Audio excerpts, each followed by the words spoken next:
Mummy இந்தாங்க mummy, உங்க பையன் ஃபாரின்ல இருந்து உங்களுக்கு கிஃப்ட் அமைச்சிருக்காங்க. ஐயோ எவ்வளவு அழகா இருக்கு. ரொம்ப காஸ்ட்லியா வேற இருக்கும் போல இருக்கே.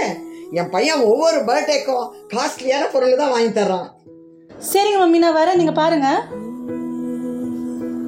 ஒரு மாதிரியா போறா, என்ன பண்ணி வச்சானோ தெரியலையே. ஹலோ, சொல்லு மம்மி. நீ வாங்கி அனுப்பின கிஃப்ட் ரொம்ப நல்லா இருந்தது பாப்பா.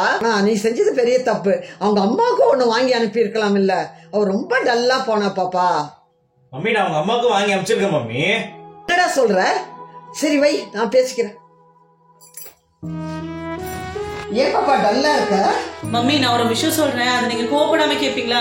சொல்லுமா, பரவாயில்ல. அது ஒண்ணும் இல்ல மம்மி, அவங்களுக்கு வாங்கி கொடுத்த கிஃப்ட் மாதிரி என் அம்மாக்கும் அவங்க வாங்கி கொடுத்து அமைச்சிருக்காங்க.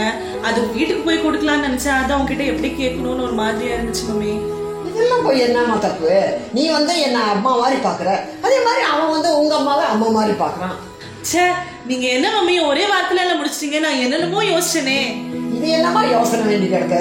மனசு விட்டு பேசினா ஒரு பிரச்சனையும் இல்லை. சரி வாமா, நான் பார்த்து ரொம்ப நாள் ஆச்சு. அம்மாவை பார்த்துட்டு பேசிட்டு வந்துடலாம். சரிங்க.